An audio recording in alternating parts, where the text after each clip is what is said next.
In August of 2019, then DA leader Mmusi Maimane told Parliament about the Bosasa donation that was made to the CR17 presidential campaign. Let's listen back now to what he said. Mr. President, in 2009, the SIU in fact found an improper and a corrupt relationship between government officials and the Bosasa group. For the past 15 years, Bosasa has gleaned contracts well over 12 billion rands from various government departments. In fact, in 2013, Treasury sought to cancel all contracts with Bosasa and have the company blacklisted.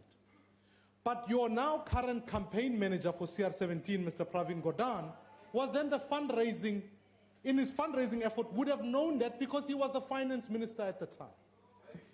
Mr. President, in my hand, I'm holding a letter that was sent by your party, the ANC, saying to Bosasa, we want to express our sincere appreciation and gratitude to your organization for this donation and the continued financial support to the organization that is the ANC.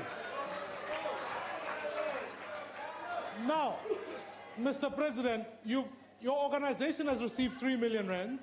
You were deputy president of the ANC at the time. I want to remind you of the basics in law. If you are in possession of money deemed from criminal activities, that is also a crime. So, what I want to know, Mr. President, will you undertake today to ensure that the ANC repays to the fiscus all the money received from Bosasa for the past 15 years, as those monies were in fact derived from proceeds of corruption? Will you commit to the people of this country? That was a clip there of Mmusi Maimane, who was then leader of the Democratic Alliance. We all remember that moment really well when he asked the president as well about the 500 million rand at a later stage, or 500,000 rand rather, that was given to his son Andile, and the connection there being made between him, the money, as well as Bosasa, putting the president in a position where he answered and said that he knew nothing about that money. Joining us now, Mmusi Maimane, who is chief activist. Yes, that's what he calls himself these days, chief activist at One South Africa. Very good afternoon to you, Mr. Maimane. Really good to have you with us. We've just played the clip of you addressing Parliament when you were leader of the Democratic Alliance. Give us a context around the rationalization and the kind of conversations that were going on at the Democratic Alliance about this particular funding of Bosasa to the African National Congress, and also specifically to the President Ramaphosa.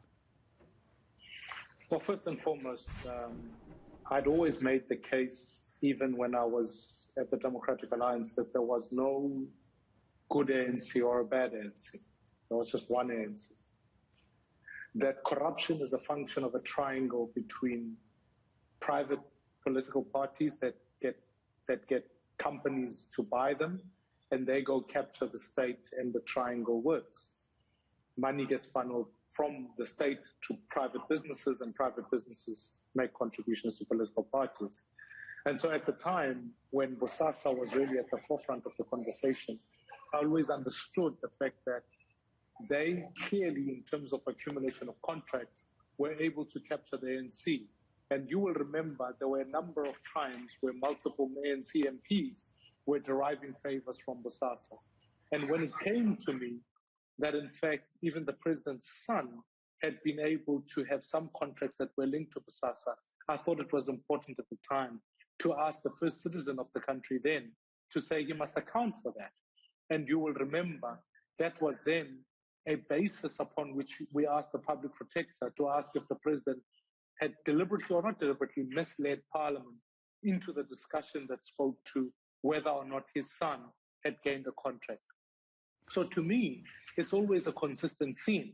It's whether or not politicians are able to derive favors from private bodies in exchange for other contracts that link to the state. And I think this matter needs to be investigated, but this is just an incident that speaks to a broader problem with the political machine in this country. And Mr. Maimane, we'll point to the statement that you've just made now, that this is just symbolic, one case scenario that then manifests itself in multiple levels. We'll focus on that when we return. Do stay with us. We are in conversation now with Chief Activist at 1SA, Mr. Mmusi Maimane, who was then leader of the Democratic Alliance. We are in conversation with Mmusi Maimane as we focus on the CR17 campaign funding. Let's listen back to what you said, Mr. Maimane. You said that Transport Minister Fikile Mbalula, Deputy Minister of State Security Zizi Kodwa, and Small Business Development Minister Khumbudzo Chabeni were among those who have received payments, but they have since denied that. Now, this basically ties into exactly what you said before we went to the break, that it is not just the President of the Republic, but others as well within the matrix. Let's listen in. What we know so far, I mean, I hear members of the EFF have resigned, but we also know equally so that there were 4 members of this House who received money from CR17. Honorable Siweya, Njaveni, Mbalula, and Kodwa.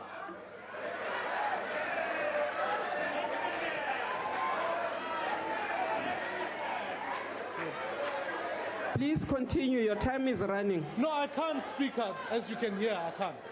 Order, members. Order. Order. Honorable Minister Akaku Muntu Petayo in the House. No, honorable member, that will not be allowed. Honorable Maimane, please proceed. No, maybe she's complaining because she didn't get paid. No, Honorable Maimane, sorry, your time is... No. What I want to know is that the President has a prerogative to appoint cabinet ministers. And that decision must pass the test of rationality.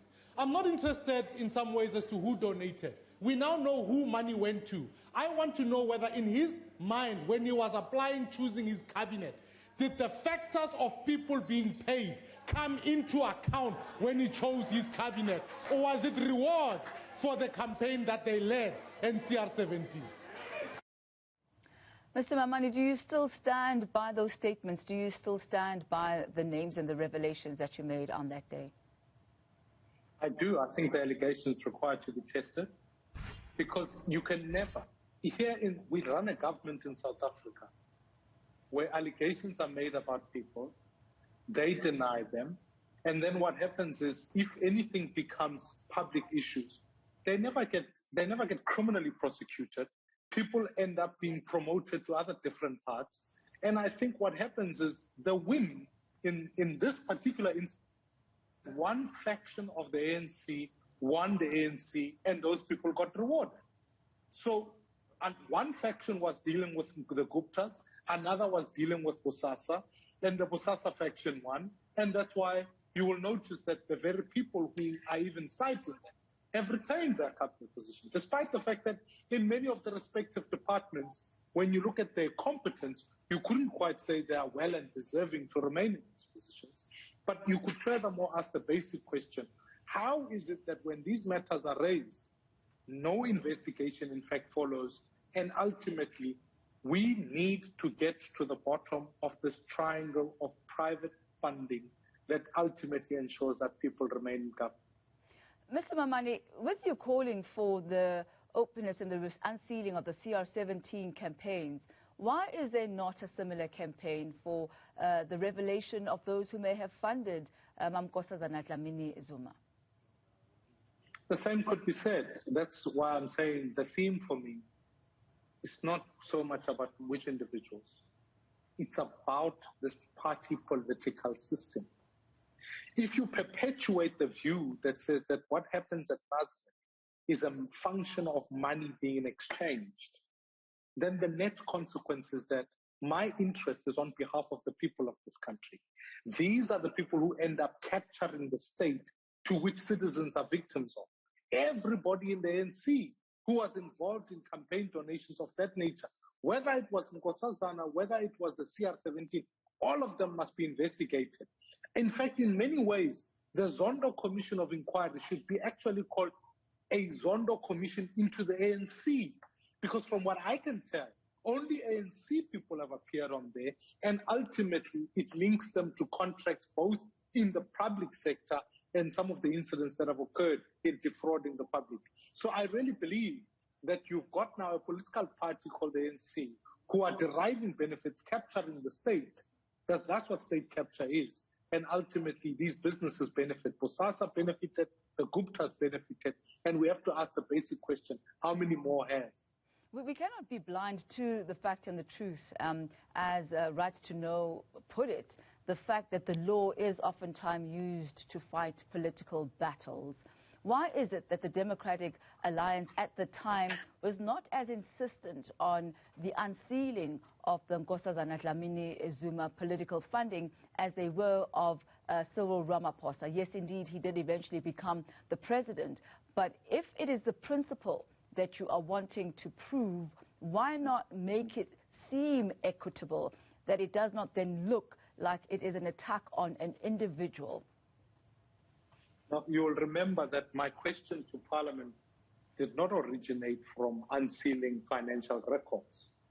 My question to Parliament was that if you come to Parliament, and as it happened, I was asking a direct question to President Ramaphosa about his son and Bosasa.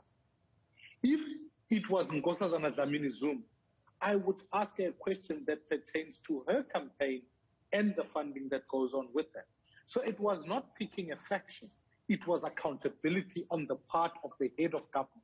And my complaint to the public protector was always fundamentally about the executive ethics code to which the president is held to account under. So that was the original complaint. And when I got a response from the public protector saying there was additional information that she was investigating, that's why I'm not cited as a respondent in the case for the unsealing of record, but rather it is something that is occurring between the public protector and the state president. All I'm now asking is that accountability must occur on all fronts. And we must then be able to establish what are the processes that occur when money is being exchanged at a party conference for the benefit of a few individuals. That is something we must apply ourselves. In the meantime, what is clearly apparent before all of us here is that parties are being captured by business interests who then ultimately get tenders from the state. And I think that is defrauding the South African public. And it doesn't matter whether that person is in a faction of the ANC or in any other political party for that matter. In a practical way, and from a practical perspective, Mr. Maimane, political parties need funding in order to function and even survive. And that funding is not only going to be coming from government, but it will be coming from businesses and as well as individuals who perhaps support their particular policies or point of view. What then should be the relationship moving forward from businesses who fund various political parties? Does that then mean that they're no longer eligible to participate in any sort of government work or business? No, I think democracy is expensive. And one of the things that I lament the most is that often when people fund the opposition, they become ostracized. They don't qualify for contracts anymore because they funded the opposition. This is true in Africa, when party money is used to be able to limit what opposition can get, both in resource and in opportunity. What needs to happen is that as we mature our democracy and that any political party can participate in our democratic processes, that transparency must be felt. But it cannot be at the expense of those companies. If you say, I want to find this particular political party, then you must have the freedom to do so. It is your right as a citizen to be able to do so. But do not do it in order to extract favors from the state. And furthermore, once there's a register developed at the IEC, if someone like myself says, I suspect that company X is getting this contract because they were able to fund that, that information must be readily available so that if someone is adjudicating a tender, they know that in fact this company also funded the campaign of a political party, and that must be a factor worth considering. So my view is, let's ensure that there's a register in place.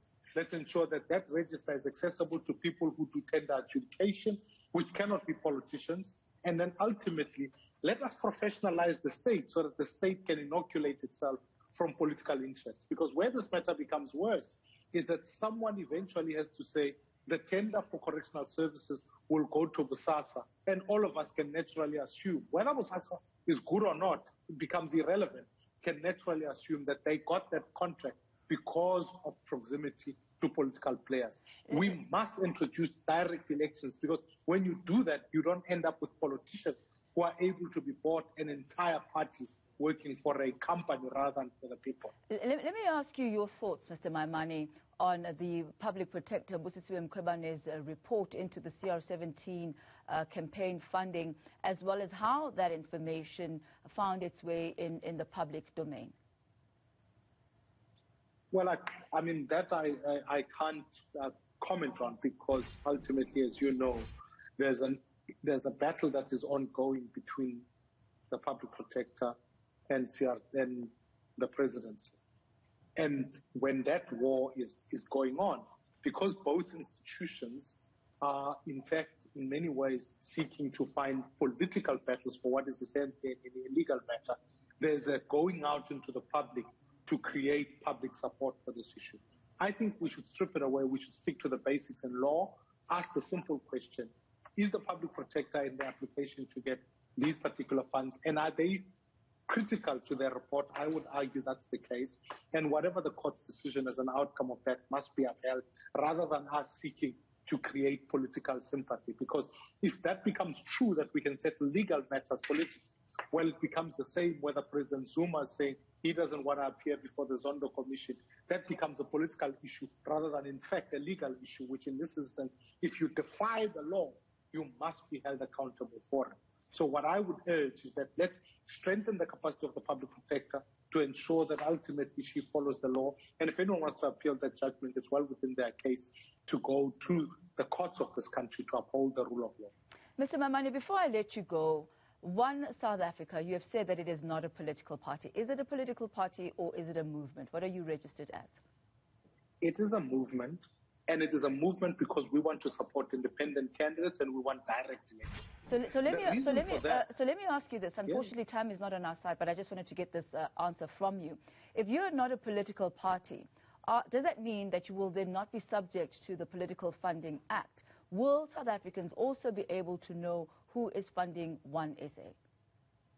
Of course, because we have no reason to hide anything. And in fact, on many of our websites, we're able to indicate what money has gone into the organization, etc. If you wanted to know the donor capacity, of course, I'd be happy to engage that information and share it with people, because we are dependent on the mercy and the donations of the people in this country. What we want in the long run. Unfortunately, Mr. Maimane, time is not on our side, but thank you very much for answering that, and thank you for your time this afternoon.